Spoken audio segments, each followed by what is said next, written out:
Hello everyone. आज हम BEd प्रथम वर्ष में हिंदी विषय का अध्ययन करेंगे। आपके हिंदी विषय में 4 इकाइयाँ हैं जो हम इस प्रकार देखते हैं। फर्स्ट इकाई है हिंदी शिक्षण। इसमें कुछ टॉपिक्स दिए हुए हैं जिनके बारे में हम अध्ययन करेंगे।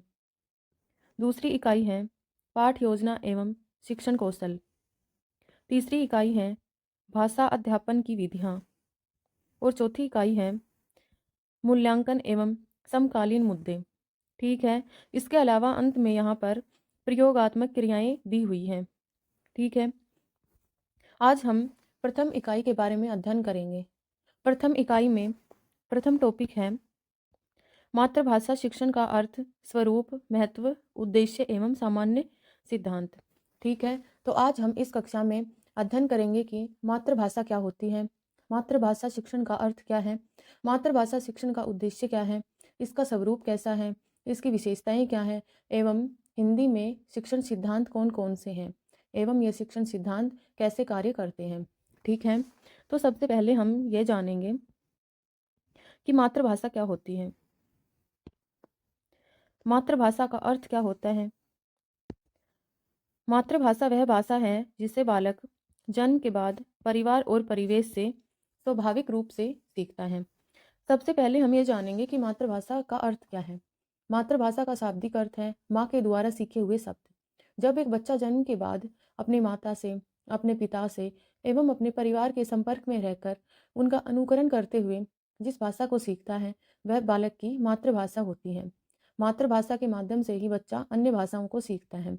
जब तक बच्चे की मातृभाषा मजबूत नहीं होगी तब तक वह बच्चा अन्य भाषाओं को सीखने में असमर्थ रहेगा। ठीक है। इसलिए मातृभाषा ही अन्य भाषाओं को सीखने का आधार है। ठीक है। दूसरा पॉइंट है मातृभाषा की विशेषताएं। अब हम यह जानेंगे कि मातृभाषा की विशेषताएं क्या क्या होती हैं। पहली विशेषता है यह स्वाभाविक एवं सरल होती है।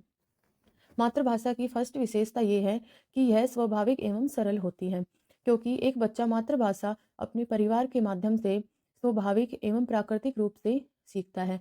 यह भाषा बच्चे को कृत्रिम रूप से नहीं सिखाई जाती, क्योंकि बच्चा इसको प्राकृतिक रूप से सीखता है। दूसरी विशेषता है बालक इससे भावनात्मक रूप से जुड़ा होता है। मातृभाषा के माध्यम से बालक अपनी भावनाओं को, अपने अनुभवों को और अपनी संवेदनाओं को अभिव्यक्त कर पाता है। इसलिए मातृभाषा भावनात्मक रूप से बहुत जरूरी है। तीसरी विशेषता है सोच और भाषा में सीधा संबंध स्थापित करती है। अगर मातृभाषा बच्चे को आती है तो वह बच्चा मातृभाषा में ही किसी विषय वस्तु को समझता है, सोचता है। ठीक है। चौथी विशेषता है सीखने में कम मानसिक दबाव डालती है। जो मातृभाषा है वो बच्चे के सीखने में कम मानसिक दबाव डालती है। अगर एक बच्चे को मातृभाषा आती है तो वह बच्चा अन्य भाषाओं को सीख सकेगा, और अगर उस बच्चे को मातृभाषा नहीं आती है तो वह बच्चा अन्य भाषाओं को नहीं सीख सकेगा और उसको अधिक परिश्रम करना पड़ेगा। ठीक है। तीसरा पॉइंट है शिक्षा में मातृभाषा का महत्व। अब हम ये जानेंगे कि शिक्षा में मातृभाषा के महत्व क्या क्या हैं। फर्स्ट है बौद्धिक विकास। मातृभाषा में शिक्षा से बालक तेजी से समझता और विश्लेषण करता है।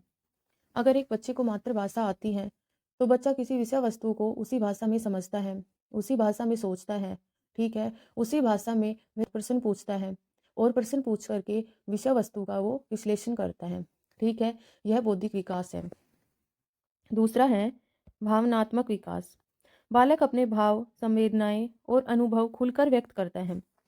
एक बालक है वो अपने भाव, अपने विचार, अपने अनुभव और अपनी जो संवेदनाएं हैं वो मातृभाषा के माध्यम से ही व्यक्त करता है, क्योंकि बच्चा सब कुछ मातृभाषा के माध्यम से ही सीखता है।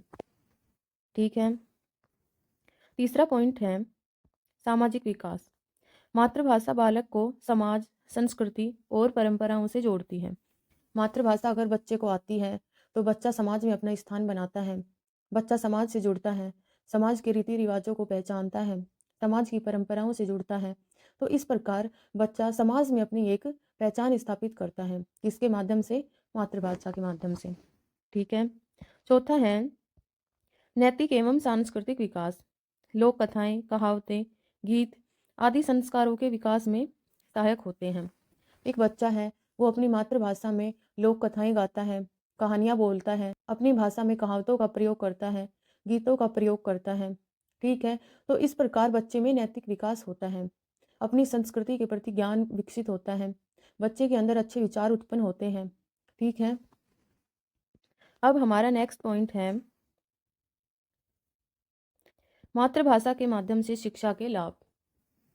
अब हम ये पढ़ेंगे कि मातृभाषा के माध्यम से शिक्षा के क्या क्या लाभ हैं।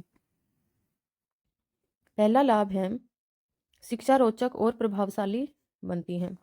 अगर बच्चे को मातृभाषा आती है तो बच्चे को प्रत्येक विषय वस्तु है वो रोचक लगेगी, क्योंकि बच्चा मातृभाषा के माध्यम से रुचि के साथ सीख सकेगा और जो विषय वस्तु है उसको प्रभावशाली ढंग से पढ़ पाएगा। दूसरा लाभ है ड्रॉप आउट की समस्या कम होती है। मातृभाषा है, इसके माध्यम से ड्रॉप आउट की समस्या कम होती है। अगर बच्चों को मातृभाषा में शिक्षा दी जाएगी तो ड्रॉप आउट की समस्या कम होगी। ड्रॉप आउट बच्चे वे बच्चे होते हैं जो विद्यालय को किसी भी कारणवश छोड़ देते हैं और वो विद्यालय में नहीं जाते हैं। तो इस प्रकार अगर मातृभाषा के माध्यम से बच्चों को शिक्षा दी जाएगी तो वे बच्चे खुद की भाषा में सीखेंगे। इस प्रकार विद्यालयों में ड्रॉप आउट की समस्या कम होगी और उनका कठिनाई स्तर है वो कम होगा। ठीक है, तीसरा लाभ है भाषा सीखने में आत्मविश्वास बढ़ता है। मातृभाषा अगर बच्चे को आती है तो बच्चा अन्य किसी भाषा को सीखने में आत्मविश्वासी बनेगा। आत्मविश्वास के साथ अन्य किसी भाषा को बच्चा सीखेगा, क्योंकि मातृभाषा बच्चे की आधार रेखा है। चौथा लाभ है अन्य भाषाएं सीखने में सहायता मिलती है। मातृभाषा के माध्यम से बच्चे को अन्य भाषाएं सीखने में सहायता मिलती है। अगर एक बच्चा है वो अन्य भाषाएं सीखना चाहता है तो बच्चे की मातृभाषा मजबूत होनी चाहिए। अगर मातृभाषा मजबूत होगी तो ही वो बच्चा अन्य भाषाओं को सीख पाएगा। ठीक है, अब हमारा अगला पॉइंट है हिंदी शिक्षण के सिद्धांत। इसकी भूमिका क्या है? हिंदी शिक्षण को सरल, रुचिकर, उद्देश्यपूर्ण और प्रभावी बनाने के लिए विभिन्न शिक्षाविदों ने कुछ सामान्य शिक्षण सिद्धांत प्रतिपादित किए हैं। इन्हीं को हिंदी में शिक्षण सिद्धांत कहा जाता है। तो आज हम शिक्षण सिद्धांतों के बारे में पढ़ेंगे। हमारा पहला शिक्षण सिद्धांत है रुचि का सिद्धांत। रुचि का सिद्धांत क्या होता है? शिक्षण तभी प्रभावी होता है जब वह विद्यार्थी की रुचि के अनुरूप हो। कक्षा कक्ष में शिक्षण कार्य तभी प्रभावशाली बनता है जब बच्चों की विषय वस्तु में पढ़ने में रुचि हो। अगर एक बच्चे की रुचि नहीं होगी तो वह बच्चा किसी विषय वस्तु को नहीं सीख पाएगा, और अगर एक बच्चे की रुचि होगी तो वह बहुत अच्छे प्रकार से किसी भी विषय वस्तु को सीख पाएगा। हम किसी भी विषय वस्तु को रोचक बनाने के लिए बच्चों को कक्षा कक्ष में चित्र के माध्यम से पढ़ा सकते हैं, वीडियो के माध्यम से पढ़ा सकते हैं, किसी वस्तु को प्रत्यक्ष दिखा कर के बच्चों को फिर हम पढ़ा सकते हैं। ठीक है, और इसके अलावा अगर हमें बच्चों को आम के बारे में पढ़ाना है तो एक तो हम बच्चे को वैसे बोल करके पढ़ाएंगे कि ये आम है, एक हम बच्चों को आम का चित्र दिखाएंगे फिर बताएंगे कि ये आम है, एक हम बच्चों को प्रत्यक्ष रूप से आम दिखाएंगे तो बच्चा उसको देख करके उसको रुचि के साथ पढ़ पाएगा और बच्चे को यह पता चलेगा कि ये सच में आम है। इसके अलावा अगर हमें बाजार के बारे में बच्चों को बताना है तो हम बच्चों को बाजार के दृश्य का कोई चित्र दिखाएंगे। बच्चों को हम प्रत्यक्ष रूप से बाजार में ले जा सकते हैं, वहाँ पे हम दिखा सकते हैं बच्चों को यह दुकानदार है, यह ग्राहक है, यहाँ पर खरीदारी हो रही है। ठीक है, तो इस प्रकार से हम बच्चों को कहानी के माध्यम से, कविता के माध्यम से, ऑडियो वीडियो सामग्री है उसके माध्यम से, ठीक है, किसी भी विषय वस्तु को प्रत्यक्ष दिखा करके चित्र के माध्यम से, मॉडल के माध्यम से हम बच्चों को समझा सकते हैं और इस प्रकार बच्चे रुचि के साथ उस विषय वस्तु को सीख सकेंगे। ठीक है, इसमें बताया है रुचि सीखने की कुंजी। यहाँ पर रुचि को सीखने की कुंजी कहा जाता है, क्योंकि अगर बच्चे की सीखने में रुचि होगी तो ही वो बच्चा सीख पाएगा। अगर बच्चे की रुचि नहीं होगी तो वो नहीं सीख पाएगा। सीखने में रुचि का होना बहुत ज़रूरी है, क्योंकि जहाँ पर जिज्ञासा प्लस भागीदारी प्लस आनंद होगा वहाँ पर ही रुचि होगी और कोई भी विषय वस्तु है उसको समझने में आसानी होगी। ठीक है, हमारा दूसरा सिद्धांत है क्रियाशीलता का सिद्धांत। अब हम यह जानेंगे कि क्रियाशीलता का सिद्धांत है वह क्या होता है, वह कैसे कार्य करता है। इसका अर्थ है विद्यार्थी सक्रिय भागीदारी के द्वारा अधिक सीखता है। क्रियाशीलता का सिद्धांत है वह यह कहता है कि बच्चे को क्रियाशील होना चाहिए, बच्चे को सक्रिय होकर के सीखना चाहिए। कक्ष में एक बच्चे को सक्रिय रखने के लिए हम बच्चे से वाचन क्रियाएं करवा सकते हैं, बच्चों को लिखने के लिए कुछ दे सकते हैं। ठीक है, बच्चों को क्रियाशील रखने के लिए हम बच्चों से वाचन क्रियाएं करवा सकते हैं, हम बच्चों को कुछ लिखने के लिए सामग्री दे सकते हैं, हम बच्चों को कोई नाटक दे सकते हैं जिससे बच्चे नाटक करेंगे और क्रियाशील रहेंगे। हम कक्ष में बच्चों से प्रश्न उत्तर पूछ सकते हैं जिससे बच्चे सक्रिय होकर के प्रश्नों के उत्तर दे सकेंगे। हम बच्चों को समूह कार्य करने के लिए दे सकते हैं जिससे सभी बच्चे समूह कार्य में सक्रिय रहेंगे। ठीक है, तो इस प्रकार क्रियाशीलता का सिद्धांत है वो सक्रियता पर बल देता है। ठीक है, अब हमारा तीसरा सिद्धांत है जीवन से संबंध का सिद्धांत। जीवन से संबंध का सिद्धांत क्या कहता है? भाषा का संबंध वास्तविक जीवन से होना चाहिए। भाषा का संबंध है वो वास्तविक जीवन से होना चाहिए। जीवन से संबंध के सिद्धांत को समझने के लिए हम अपने दैनिक जीवन की घटनाओं को पढ़ाई से जोड़ सकते हैं।